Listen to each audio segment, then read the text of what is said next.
Assalamualaikum warahmatullahi wabarakatuh. Sebelumnya izin memperkenalkan diri, nama saya Marina dari kelas 5A Akuntansi Perpajakan. Saya di sini dan rekan-rekan saya yang beranggotakan Betri Kurniasari, Gesta Canaya Andira, Raka Dwi Pramudia, dan M. Faru Rozi akan mempresentasikan hasil diskusi kami yaitu tentang materi keamanan etika privasi komputer. Langsung saja yang pertama yaitu resiko keamanan komputer. Setiap peristiwa atau tindakan yang dapat mengakibatkan hilang atau rusaknya perangkat keras, perangkat lunak, data, informasi, dan kemampuan memproses komputer, adanya bahaya yang dapat mengancam kelangsungan data dan informasi dari pihak yang bertanggung jawab. Yang selanjutnya yaitu pelanggaran keamanan komputer yang disengaja seringkali melibatkan tindakan yang melanggar hukum. Setiap tindakan ilegal yang melibatkan komputer secara umum sama dengan kejahatan komputer. Cybercrime yaitu kejahatan di dunia cyber mengacu pada tindakan ilegal berbasis online atau internet. Selanjutnya yaitu pelaku cybercrime dan gangguan-gangguan ada 7 kategori dasar, yaitu yang pertama hacker. Hacker yaitu merendahkan dan mengacu pada seseorang yang mengakses komputer atau jaringan secara ilegal. Pada hacker sering mengklaim bahwa tujuan gangguan yang mereka lakukan adalah untuk meningkatkan keamanan. Selanjutnya yaitu pelaku cybercrime dan gangguan dan 7 kategori dasar yang kedua yaitu cracker, orang yang mengakses komputer atau jaringan secara ilegal namun memiliki niat untuk merusak data, mencuri informasi, atau tindakan kejahatan lainnya. Baik hacker maupun cracker memiliki keahlian tingkat tinggi mengenai komputer dan jaringan. Yang ketiga, script ID, yaitu mempunyai niat serupa seperti seseorang cracker namun tidak memiliki keahlian dan pengetahuan teknis. Seringkali menggunakan program-program hacking dan tracking yang sudah ditulis lebih dulu untuk masuk ke dalam komputer. Yang keempat, mata-mata perusahaan memiliki keahlian komputer dan jaringan yang hebat dan disewa untuk masuk ke dalam komputer tertentu untuk mencuri data dan informasi yang dimiliki orang lain atau membantu mengenali risiko keamanan di perusahaan mereka. Perusahaan yang tidak jujur menyewa mata-mata perusahaan, sebuah praktik yang dikenal yaitu corporate espionage untuk mendapatkan keunggulan kompetitif. Slide selanjutnya akan dibacakan oleh Raka Dwi Pramudia. Pelaku cybercrime dan gangguan-gangguan ada 7 kategori dasar. Kelima, karyawan tidak beretika masuk ke dalam komputer atasan mereka dengan berbagai alasan. Beberapa hanya ingin mengeksploitasi kelemahan keamanan, sementara yang lain mencari keuntungan finansial dari penjualan informasi rahasia. Cybercrime dan gangguan-gangguan ada 7 kategori dasar. 6. Tertonis, seorang yang menggunakan email pada perusahaan-perusahaan yang berada mengancam yang mengindikasikan bahwa mereka akan mengekspos informasi rahasia, mengeksploitasi kesalahan keamanan atau meluncurkan serangan yang akan mengganggu perusahaan.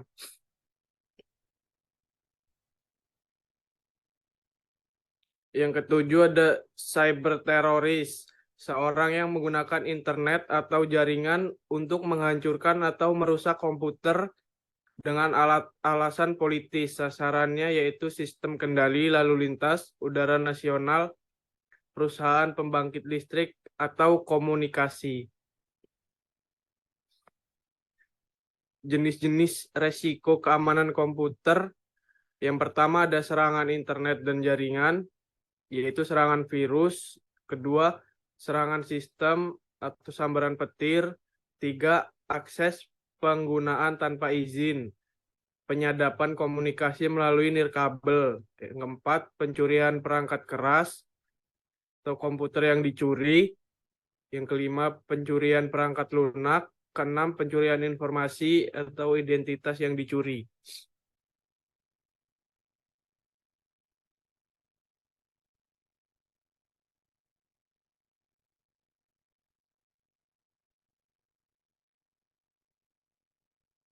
Empat prinsip sistem yang handal. Satu, ketersediaan atau availability. Kedua, keamanan, security. Tiga, dapat dipelihara, maintainability. Empat, integritas, integrity.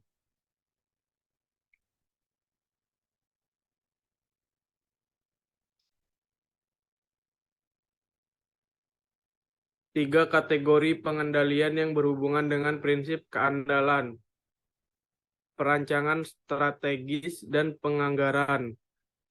Ancamannya, SI tidak mendukung strategi bisnis, kurangnya penggunaan sumber daya, kebutuhan informasi tidak dipenuhi atau tidak dapat ditanggung. Yang kedua, mengembangkan rencana keadaan sistem. Ancamannya, ketidakmampuan untuk memastikan keandalan sistem. Yang ketiga, dokumentasi. Ancamannya, desain, operasi, tinjauan, audit, dan perubahan sistem. Selanjutnya ada ketersediaan, meminimalkan waktu kegagalan sistem, yaitu preventive maintenance. Ada dua, yang pertama ada UPS, kedua ada batas toleransi dan kesalahan, dan rencana pemulihan dari bencana ada tiga, meminimalkan gangguan, kerusakan, dan kerugian. Kedua, memberi cara alternatif memproses informasi untuk sementara waktu. Dan ketiga, meneruskan jalannya operasi normal segera mungkin. Keempat, melatih dan memperkenalkan personil dengan operasi perusahaan secara darurat. Kelima, prioritas proses pemulihan. Keenam, jaminan asuransi. Dan terakhir itu ada backup data and file program. Di situ ada tiga. Yang pertama ada pengamanan elektronis. Kedua, konsep grandfather, father son. Terakhir ada prosedur pengulangan. Dan ada penugasan khusus, fasilitas cadangan komputer dan telekomunikasi. Terakhir ada uji dan revisi periodik dan dokumentasi yang lengkap. Pengendalian atas akses secara fisik, ancaman risiko, ada kerusakan komputer dan file, akses yang tidak memiliki otorisasi ke data rahasia. Dan pengendalian, yang pertama ada letakkan komputer dalam ruang terkunci, batasi akses ke personil yang memiliki otorisasi saja, meminta ID pegawai, meminta pengunjung untuk menandatangani daftar tamu ketika mereka masuk dan meninggalkan lokasi, dan gunakan sistem alarm dan install pengunci pada PC dan peralatan lainnya, dan simpan komponen yang penting jauh dari bahan berbahaya, dan yang terakhir itu ada pasang detektor asap dan api serta pemadam api. Pengendalian atas akses secara logis. Yang pertama ada ancaman atau resiko. Akses yang tidak memiliki otorisasi ke software sistem, program aplikasi, serta sumber daya sistem lainnya. Yang kedua ada pengendalian. Yang pertama ada password, kedua physical possession identification, ketiga biometric identification, dan terakhir ada compatibility test. Perlindungan atas PC dan jaringan klien atau service. Yang pertama ada ancaman atau resiko, yaitu kerusakan file komputer dan perlengkapannya, akses yang tidak memiliki otorisasi ke data rahasia, pemakai yang tidak dikenali sistem pengamanan. Kedua, pengendalian.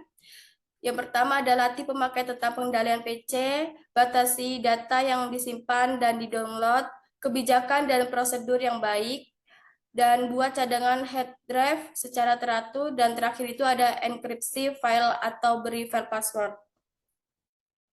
Pengendalian internet dan e-commerce. Yang pertama ada ancaman atau resiko, yaitu kerusakan file data dan perlengkapan akses yang tidak memiliki otorisasi data rahasia. Yang kedua, pengendalian, password, enkripsi, verifikasi routing, amplop elektronik, software, pendeteksi virus, firewall, pembuatan jalur khusus, dan tolak akses pegawai ke internet dan server internet tidak terhubung dengan komputer lainnya di perusahaan. Selanjutnya akan dilanjutkan oleh M. Farul Rozi. Baik, selanjutnya akan dilanjutkan oleh saya, yaitu serangan melalui internet dan jaringan. Yang pertama yaitu ada virus komputer, program yang berpotensi merusak komputer yang mempengaruhi secara negatif. Dan yang kedua ada worm, program yang menggandakan dirinya secara berulang-ulang, misalnya di memori atau jaringan. Dan yang ketiga ada Trojan horse, program yang bersembunyi di dalam atau tampak seperti program yang sah atau legal. Kondisi atau tindakan tertentu bisa memunculkan Trojan ini dan tidak bisa menggandakan dirinya ke komputer lain.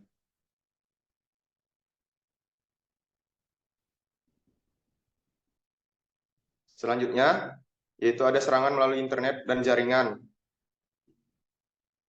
yaitu rootkit, program yang bersembunyi dalam satu komputer dan memungkinkan orang lain dari jarak jauh mengendalikan komputer tersebut sepenuhnya. Sekali rootkit terpasang, pembuatnya dapat menjalankan program, mengubah peraturan, memantau aktivitas, dan mengakses file dari jarak jauh.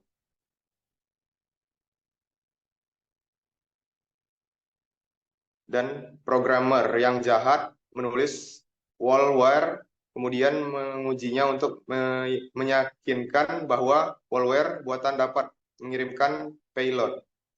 Kejadian destruktif atau sekadar olok-olok yang ingin dikirim oleh program.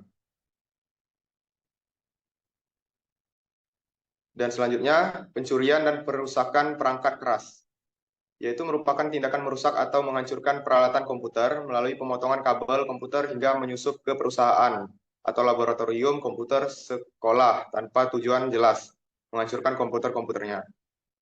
Dan para pengguna mobile merupakan orang yang dicurigai atas pencurian perangkat keras. Diperkirakan lebih dari 600.000 komputer notebook dicuri setiap tahunnya.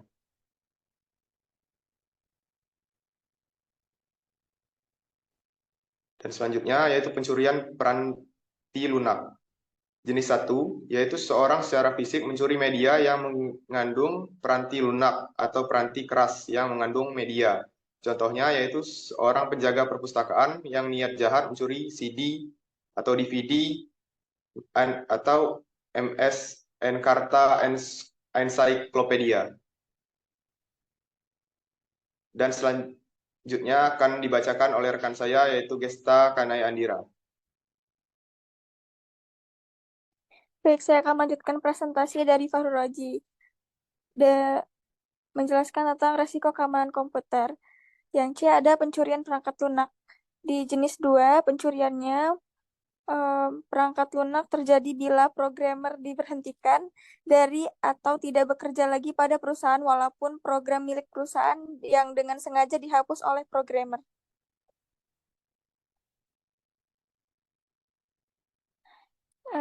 Yang C ada pencurian perangkat lunak ya jenis 3, yaitu peranti lunak dicuri dari pembuatnya, pembajakan, penduplikasian peranti lunak yang memiliki hak cipta secara ilegal atau tanpa izin. Jenis keempat yaitu penggunanya yang memperoleh nomor registrasi dari atau kode aktivasi secara ilegal. Seorang yang jahat menciptakan dan mengirimkan keygen sehingga pengguna dapat memasang peranti lunak tanpa membelinya. Perlindungannya yaitu semua pengguna melakukan backup dari file-file dan disk. Para pengguna diperbolehkan untuk memasang peranti lunak hanya pada satu komputer, membuat satu salinan peranti lunak sebagai backup, dan memberikan atau menjual peranti lunak ke orang lain maupun hanya bila peranti lunak tersebut dipindahkan dulu dari komputer lama. Selanjutnya ada pencurian informasi. Pencurian informasi ini terjadi apabila seseorang mencuri informasi pribadi atau yang sifatnya rahasia, dan informasi yang dicuri ini akan mengakibatkan kerugian besar lebih dari pencurian peranti keras maupun lunak. Contohnya, pada eksekutif yang tidak beretika dapat mencuri atau membeli informasi curian untuk mempelajari perusahaan saingannya. Yang E, ada kegagalan sistem. Kegagalan sistem ini merupakan malfungsi komputer untuk waktu yang panjang. Kegagalan sistem ini dapat menyebabkan hilangnya perangkat keras, peranti lunak, dan data atau informasi. Penyebabnya bisa terjadi karena bencana alam, tegangan listrik naik, dan lainnya. Noise-nya, sinyal yang hilang, sinyal yang tidak diinginkan.